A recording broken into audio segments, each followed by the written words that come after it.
ઉત્તરાયણ અબ્રામા ગામના વતની હાલપાલ આરટીઓની સામે વૈષ્ણોદેવી લાઇફસ્ટાઇલમાં રહેતા શાલીન ભીરેનકુમાર વૈદ કાપડનો ધંધો સાથે સંકળાયેલા છે। તેઓ ઉત્તરાયણ અબ્રામા ગામે અંબરીશ્વર મહાદેવ મંદિરના ટ્રસ્ટી પણ છે। તારીખ 22મીના રોજ બપોરના સમયે વૈદ પરિવાર મંદિરમાં ગયા હતા।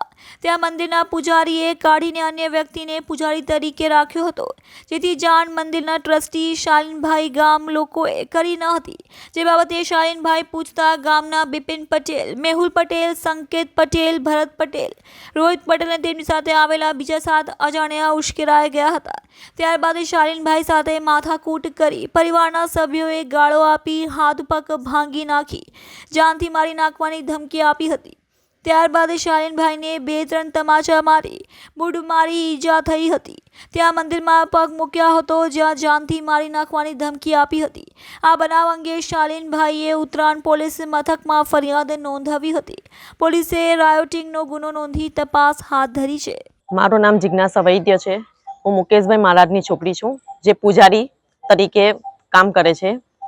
હું આજે સવારે ગામ આવી 11:11 અરસામાં ગામનું પબ્લિક તોરું ભેગું થઈ ગયેલું હતું, બહુ હેરાન પરેશાન કરતા હતા અને એ લોકો ગામનું તોરું આખું ઘરમાં આવી ગયું। ઘરમાં આવીને મને બોચી પકડીને મને મારી, વાળ ખેંચી કાઢ્યા, લાતો મારી કેટલા લોકોએ। અમે ત્યાર પછી કમ્પ્લેન લગાવવા માટે અહીંયા ઉત્તરાયણ પોલીસ સ્ટેશનમાં આવ્યા છે। હા, કમ્પ્લેન નોંધી એ લોકોએ। હું શાલીન ભીરેનભાઈ દિયા। ક્યાં રહેવાનું? મારું રહેવાનું અબ્રામા અને મારું બીજું ઘર મારું પાલ છે। શું ઘટના બની હતી આજે પોલીસ કેમ આવ્યું?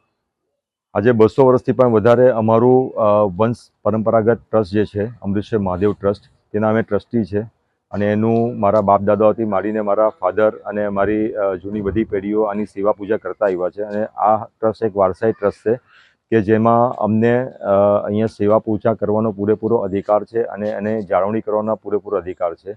અને આ જે ટ્રસ્ટ છે 1957માં ટ્રસ્ટ નોંધાયું છે અને ઓફિશિયલ પીટીઆર ઉપર એની બધી જ એન્ટ્રીઓ છે।